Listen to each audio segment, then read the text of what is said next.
그래서 지금은 침투율이 올라가는 국면이기 때문에 현재 당장에는 걱정할 게 아니지만 슬슬 이제 성장률이 꺾이면서 수주 잔고도 이제 계속 늘어나다가 줄어드는 국면이 나올 거거든요. 네. 그러니까 그런 국면에서는 이제는 올라갈 것보다는 슬슬 내려갈 타이밍이 될 것 같다라는 생각으로 그때는 실질적인 비중을 축소하는 게 맞겠죠.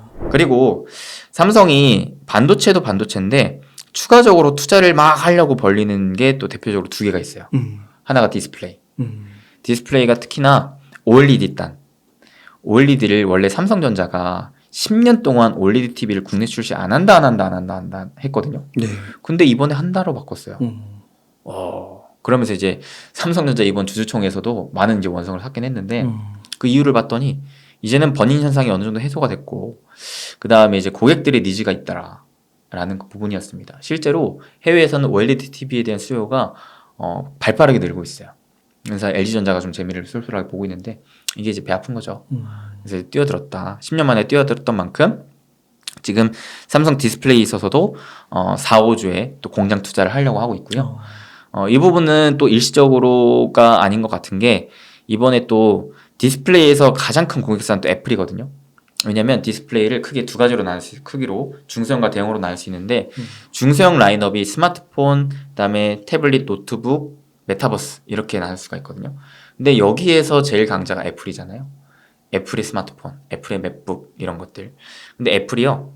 기존에 OLED 관련주가 굉장히 한 타이밍 강세를 뽑아냈었을 때도 애플이 아이폰에 OLED를 탑재하겠다 하면서 그때 당시 엄청나게 강한 상승을 보여줬거든요.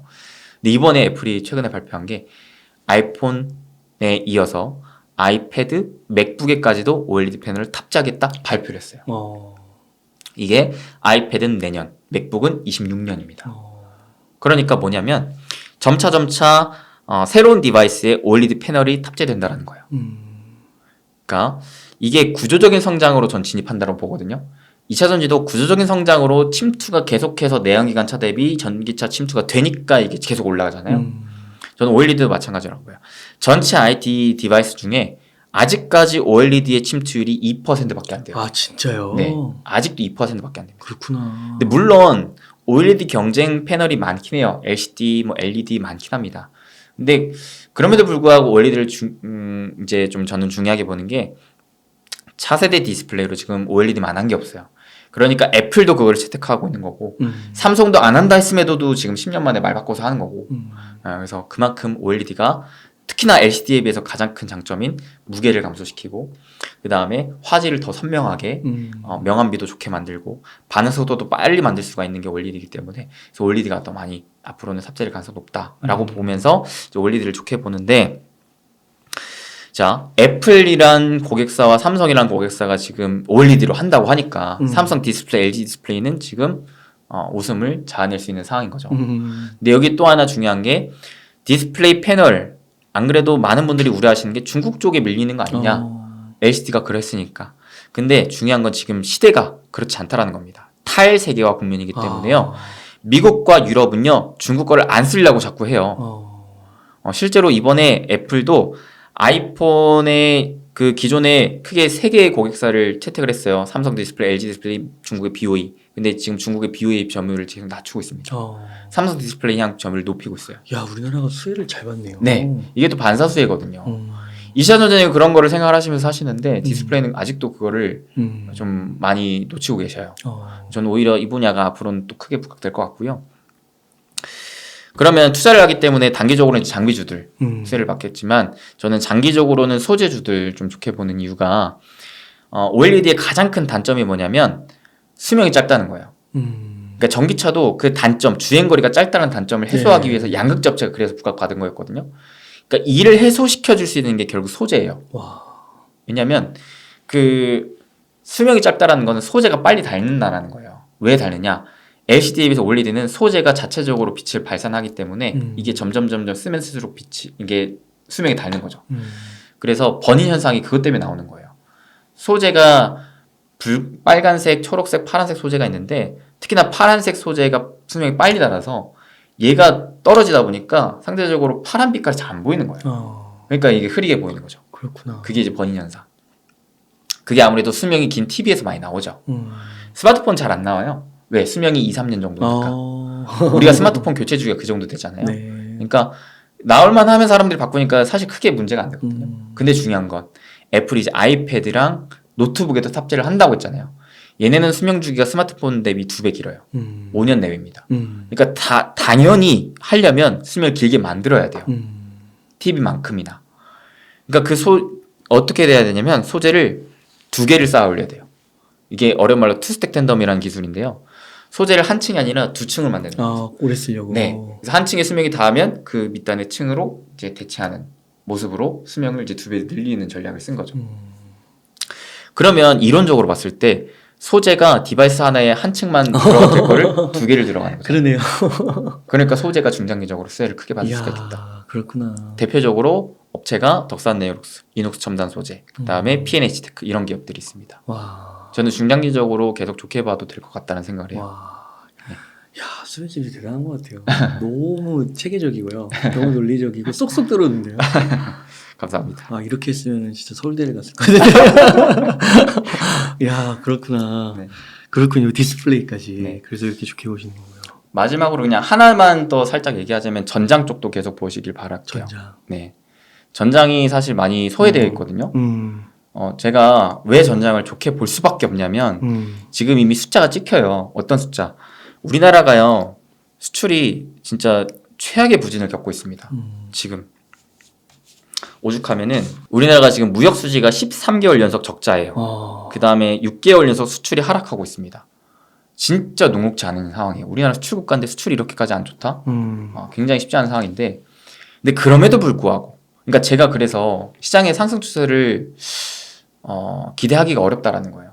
왜냐하면 경제적인 상황이 녹록지가 않으니까. 이 부분이 분명히 우려감이 작용될 수도 있겠다 싶은데, 자, 근데 그럼에도 불구하고 이렇게 쉽지 않은 상황임에도 불구하고 내가 매수를 하려면 결국 저는 숫자가 찍히는 돈을 잘 버는 기업들을 주목하는 게 좋겠다 보거든요.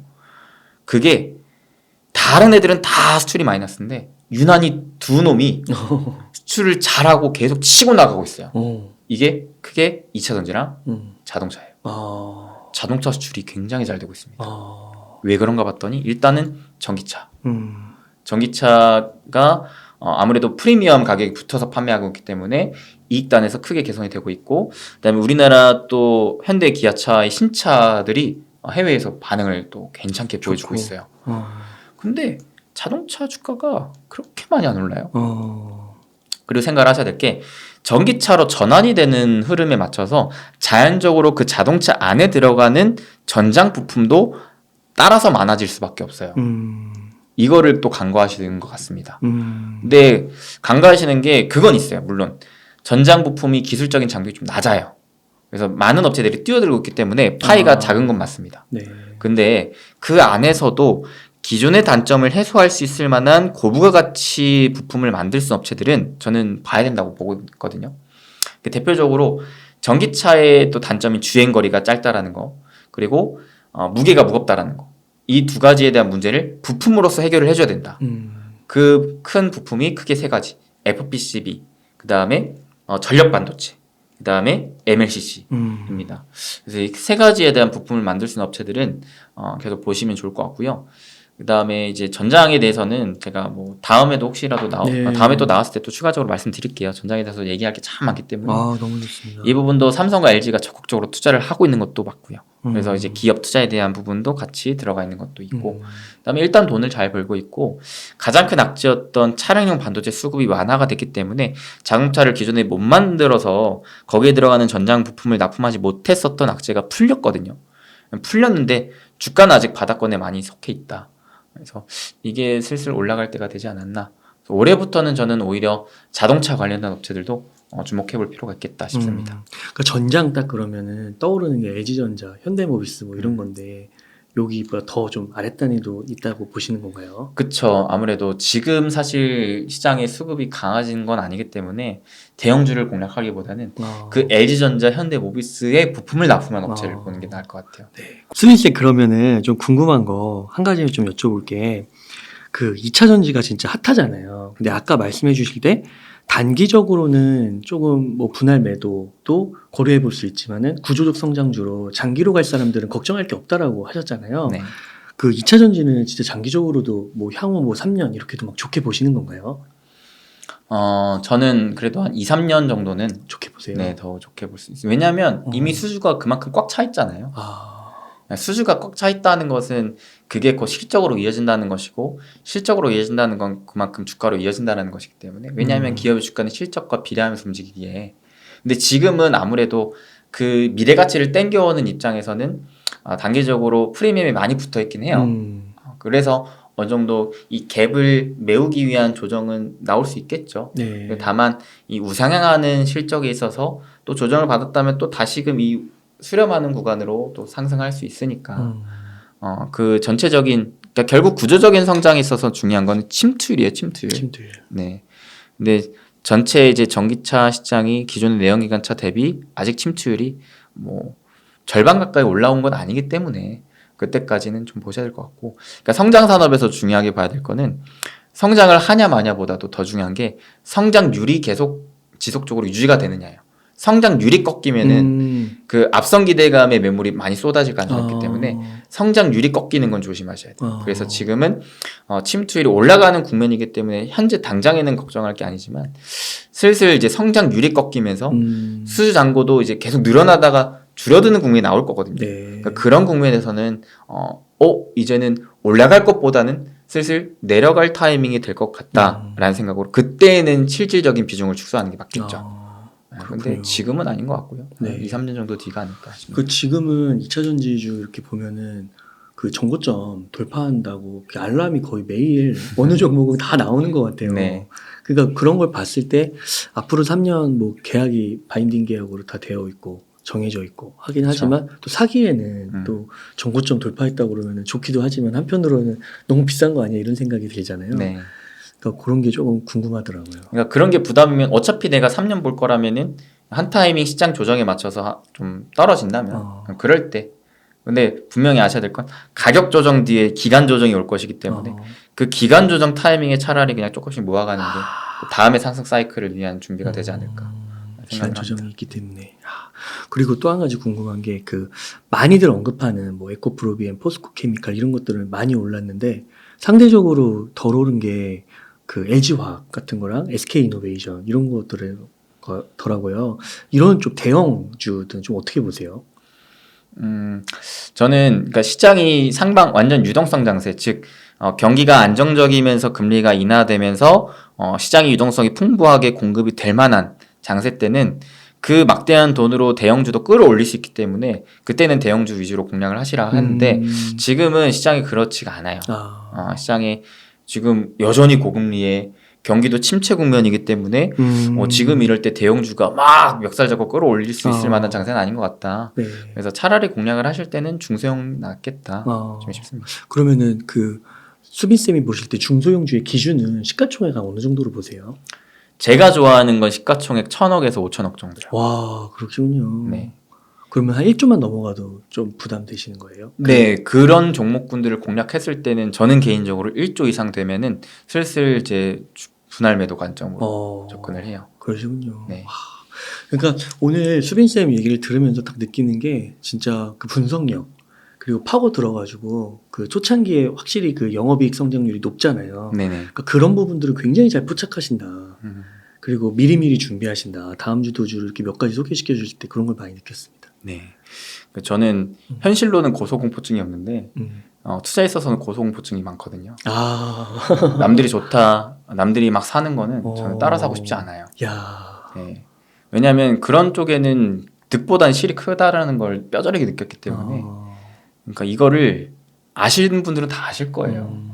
투자를 진짜 오래 살아남으시고 장투하시는 분들은 그런 자리는 살 자리가 아니라는 걸 분명히 아시기 때문에 그러니까 저는 오래 살아남기 위해 그리고 오래오래 내 계좌를 안정적으로 불리기 위해, 왜냐하면 주식투자는 분명한 위험자산이기 때문에 벌 것보다도 잃지 않아야 되거든요. 그러기 위해서는 이미 올라간 것보다는 그로 인해 앞으로 올라갈 거를 준비하는 게 맞다고 봐요. 그러니까 근데 또 마냥 바닥에 기고 있는 게 아니라, 그러니까 이러한 기존의 원인들로 인해서 다음으로 엮을 수 있을 만한 애들을 보는 거죠. 그게 상대적으로는 시간이 좀 단축될 수 있기 때문에. 1,000억에서 5,000억짜리 정도 보셨을 때 상패되거나 그런 적은 없으세요? 저는 단 한 번도 10년 넘게 지금 주식 투자 저도 하고 종목을 소개도 하는 입장에서 단 한 번도 제가 언급한 종목 항패된 적이 없습니다. 아, 그거는 재무제표에 숫자가 찍히는 네, 거예요. 최소한적으로 찍히는 걸 보기 때문에. 한 2, 3년 정도 이렇게. 네네. 그렇게 하신 거군요. 아, 수빈 쌤 이렇게 오늘 정말 오늘 다른 어떤 시간보다 너무 좋았던 것 같아요. 아, 예, 감사합니다. 너무 준비를 너무 잘 해주셔서 너무 감사의 말씀을 네. 드립니다. 사실 좀 걱정을 했거든요. 네. 제가 사실 그저께 좀 많이 아팠어서 어. 컨디션이 솔직히 어. 어제까지만 해도 너무 안 좋았어요. 네. 아, 웅달님한테도 미리 연락드려서 아, 이게 좀 몸이 안 좋은데 좀 걱정이다 했는데 그래도 다행히 오늘 좀 컨디션이 어느 정도 회복이 돼서 그래도 나름대로 열심히 준비한 내용 빠짐없이 다 얘기하고 가는 것 같아서 일단 너무 다행이고 몸 컨디션이 돌아왔다는 게 참 감사하고 여러분들도 지금 날씨가 또 바뀌면서 계절이 바뀌면서 한 번씩 몸이 아프고 가시는 분들이 많으신 것 같더라고요. 항상 좀 건강 우선적으로 좀 챙기셨으면 좋겠어요. 건강해야 주식 투자로 돈 버는 것도 의미가 있어지잖아요. 저는 매번 느끼는 것 같습니다. 무엇보다도 건강이 가장 중요한 것 같다. 아플 때 그걸 가장 느끼는 것 같아요. 여러분들도 꼭 건강 챙기시고 그 오래오래 하실 수 있도록 저도 앞으로도 최대한 또 저희 부자TV 채널뿐만 아니라 또 웅달 책방도 중간중간 나와서 다양한 인사이트 전해드릴 테니까 오래오래 같이 롱런하면서 주식 좀 재밌게 했으면 좋겠습니다. 네. 그러면 수빈쌤 오늘 인터뷰 한 이 정도에서 마무리하도록 하겠습니다. 이렇게 해서 부자TV의 수빈쌤을 모시고 이야기를 나눠봤습니다. 긴 시간 동안 유익한 인사이트 많이 나눠주셔서 감사의 말씀드립니다. 오늘 고생 많으셨습니다. 네, 감사합니다.